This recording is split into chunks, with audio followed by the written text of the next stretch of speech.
You're about to experience a message from here at South Lake Church where we engage, grow, and share. So make sure to subscribe below and keep watching together as we engage, grow, share Jesus in our community relationships.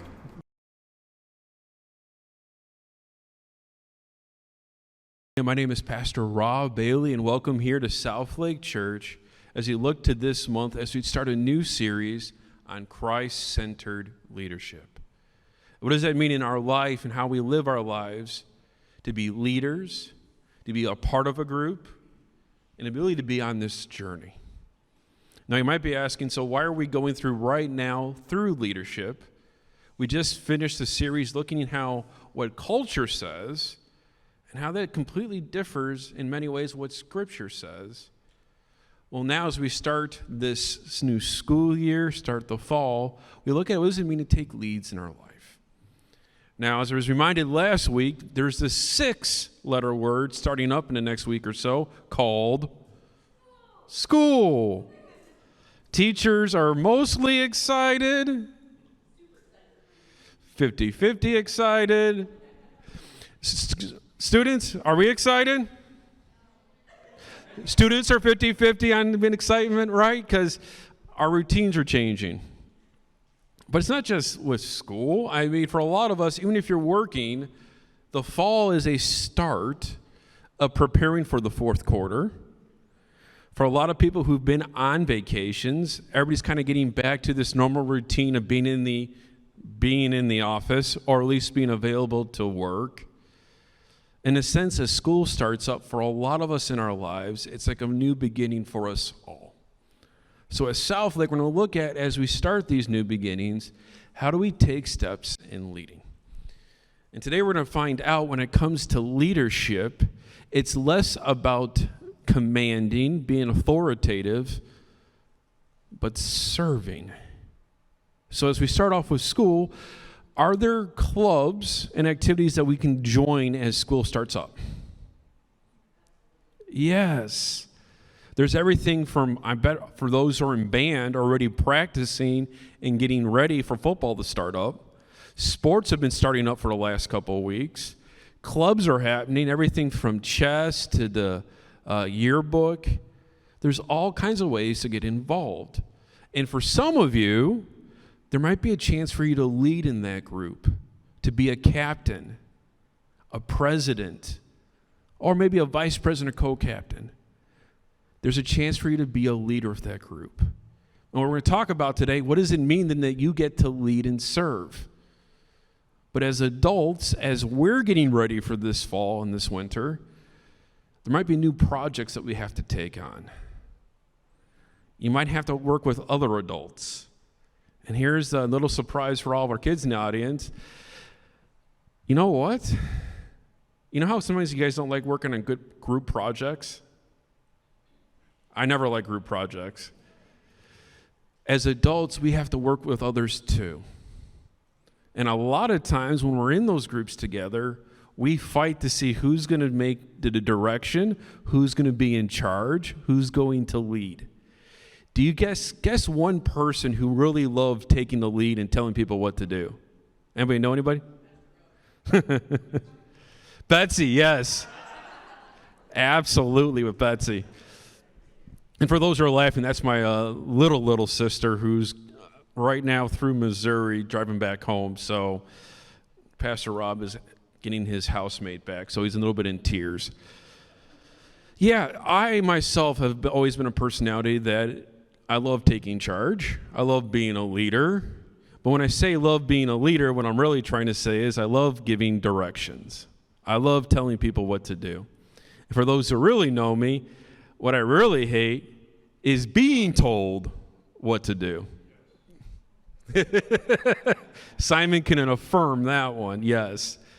And as we go to lead, as we start off the school year, as we go back to work, it's really easy to struggle when it comes to leadership.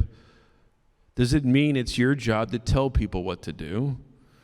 And if you're not somebody who is the leader, is it your job to find a way to be that, or is it to listen and serve? So we're going to look at our reading today, see how Jesus talks us through that together. So if you have your phone in your app, we're in Mark chapter 10. And again, when we're with our reading, what's happening here is we're at the part of the ministry, the story of Jesus, where he's now going to Jerusalem to be in Holy Week, which will end up having what's called the Lord's Supper. He will also be tried, crucified, die, and then, not to spoil it for anybody, a couple days later, he'll actually be resurrected. So we're at that point now where he's done teaching and he's coming down to Jerusalem for that to happen. So as the disciples and Jesus are walking through, two of his disciples, two of his inner circle, there were three top disciples. It was John, his brother James. Anybody knows what the third one would be? Peter, also known as Simon.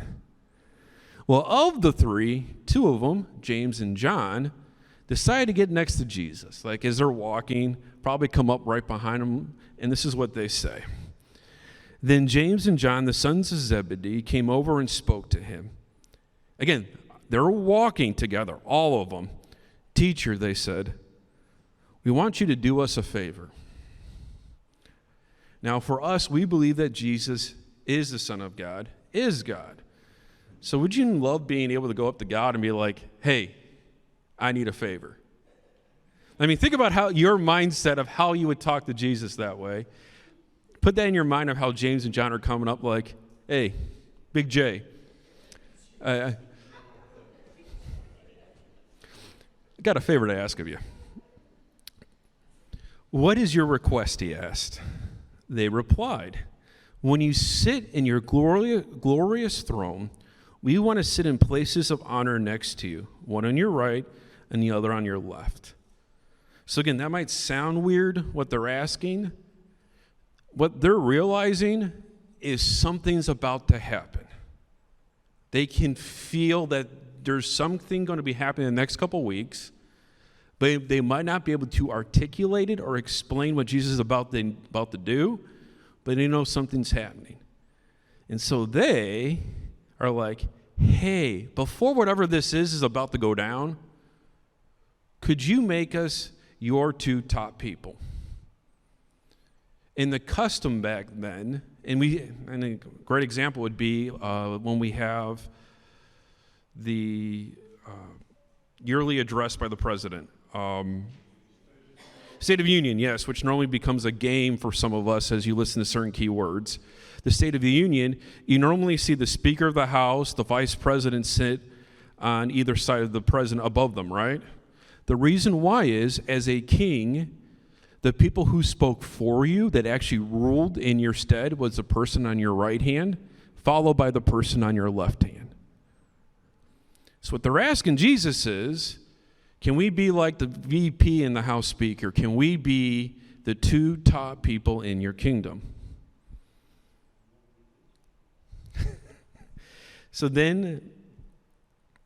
But Jesus said to them, actually, I want to make a point before I go to that. I love what James and John do here. Do they tell Jesus who should be on the right and who should be on the left? No, they're very humble about this. They're like, Lord, can we be your two top people? But we'll let you decide. You know, who do you think should be on your right and left? But can it be us too, just you determine who's right and left. I love that. Honestly, that's probably how I would handle it too. But Jesus said to them, you don't know what you are asking. Are you able to drink from the bitter cup of suffering that I'm about to drink? Are you able to be baptized with the baptism of suffering that I must be baptized with? Now, I'm going to touch at the end of our message even more Jesus' use of cup in baptism. But one thing we have to keep in mind, in the Old Testament, when people thought of a cup, their picture was God's wrath and anger to be poured on somebody. Then when they thought of a cup, especially the cup they're talking about, how Jesus is speaking, it's very negative and deadly. And Jesus says, this is the cup I'm about to deal with, Are you sure you want to drink of this? I want to bring this up because as Christians, and we'll work through this, we might be thinking of a different understanding of what cup might mean, which is a good thing. But in their mindset, when they're thinking of a cup, they're talking about the judgment of God. And you can tell that James and John have no idea what Jesus is talking about, because what's their response? Oh, yes, we are able. I just shared that the cup means the wrath of God. Anybody here feel like taking on the whole wrath of God? Gary's like, it's interesting. It's tempting. No, it's like they don't realize what they're asking for. So then Jesus told them, "You will indeed drink from my bitter cup and be baptized with my baptism of suffering. But I have no right to say to you who will sit on my right and left. God has prepared those places for us, for ones he's chosen." So you can see James and John. Now again, all the disciples were walking together going, well, that didn't work out the way we wanted it to. But imagine if you're Peter, right, who's considered the leader, and the rest of the group, when you find out the guys ahead of you just asked Jesus to name them number 1 to number 2. How would you be feeling? Perturbed? Yeah, beat me to it? Yes, then that's where Rob would come in like, how can I navigate their mess up so that I can put myself in that place? Yeah, they're upset. And again, in school, have you ever seen people get picked for activities that seem to be like you should be the one picked? Maybe you should have got that better grade? As adults, you ever seen people get promotions or special accolades that you're like, why did I get passed over? And a lot of times you find out it's because they beat you to that conversation. It's not that you earned it or they earned it. It's simply they had that little side conversation which led to them getting it. Well, that's the same frustration the disciples were having now, because James and John did not do something like, how dare you ask that of Jesus? Most likely they were all been talking about who's going to be the first ones to ask. And James and John were the ones who at least had enough, in my high school alumni song, it's enough sand to go up there and actually ask God for a gift. So, Jesus, realizing that the 10 disciples are struggling with this because they heard James and John, so Jesus called them together and said, "You know that the rulers in this world lord over their people, and officials flaunt their authority over those under them. But among you it will be different. Whoever wants to be a leader among you must be your servant. Whoever wants to be first among you must be a slave of everyone else. For even the Son of Man came not to be served, but to serve others and to give his life as a ransom for many." So this is the tough teaching here, is what does Jesus tell the disciples? Yeah, I see how you're all trying to get together to be that leader. I see that you're trying to use your politicking and conniving to see who will be the influencer of the group. The problem is that's how the world works. And we see that in the different kingdoms and the kings, how the number 2 and 3 backstab, lie, bribe to be in their positions of power. And now for any of us adults who love history, and this is why for all of you students right now, keep learning history.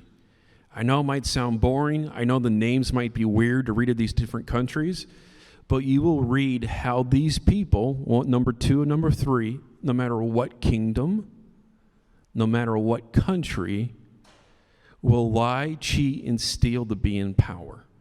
And once they get in power, guess what normally happens to them within a couple of years? Somebody else will take them out. And that thing repeats again and again and again. And Jesus' worry amongst the disciples is that they're going to be doing the same kind of politicking, the same kind of backstabbing, that's just going to go on again and again and again. Spoiler. Guess what the church has become and has acted since Jesus has left? A bunch of backstabbing people, lying, hurting, and doing this again and again and again. In a sense, Jesus knew who we were in our hearts. And he warned, this is not who I am. This is not what my kingdom is supposed to be like. And that's an important message for all of us as a church, is as we talk with others about our faith, many of them have seen how church leaders have acted this way. There's a good chance that you've experienced, or they have experienced, being hurt by a leader or members of a church because they were acting like a bunch of politics. And so when you talk to them about your faith and they bring up how they've been hurt, the response is, well, they're just a bunch of bad people. Well, not all churches are like that. Is to say, you know what? I hear you. And you're right, there are some bad things that happen. Even I mess up. But guess what? I believe Jesus is walking with us. And I love for you to walk with us together, even through the bad.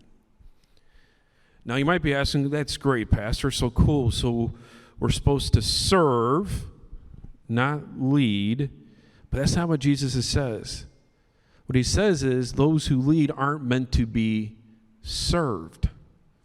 The point of being a leader is not about having people take care of you, but how can you be the leader that takes care of everybody else? Which is a hard thing as a pastor, because as pastors, a lot of times people will do nice things for you. Well, except for Simon, he'll slam the door in my face. But Pam, she'll open it for me, so I'm thankful. But it's easy to get in a position where, well, I hope you will buy me lunch or take me out or go out to golf or do something. And again, it's fun things to serve one another, but when that becomes the expectation of the leader, it makes everybody else feel like your job is to serve others.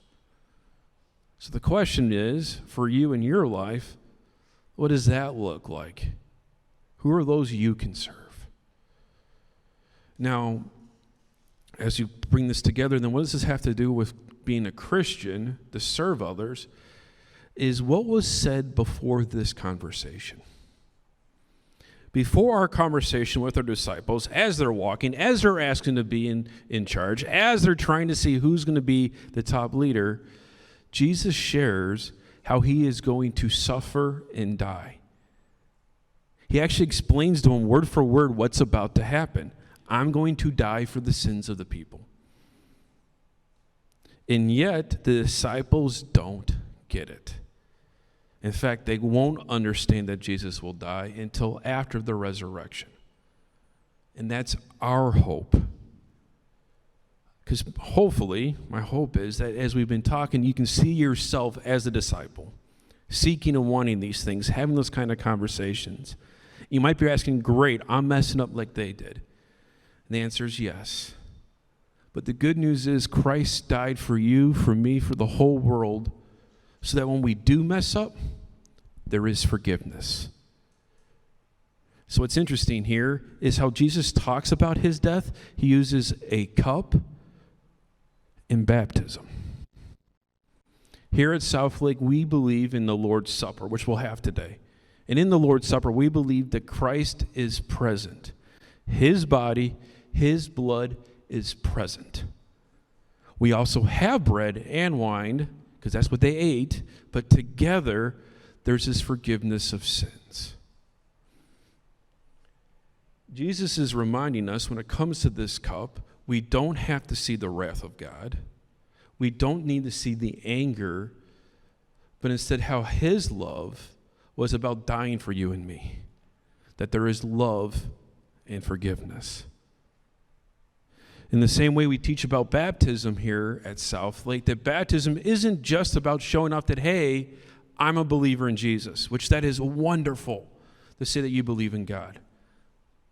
But baptism also ties you to his death and resurrection. That you are part of his promise, his love, his forgiveness. So as Jesus talks about taking the cup in the baptism, every time that we do that here at Southlake, we're actually a part of that too.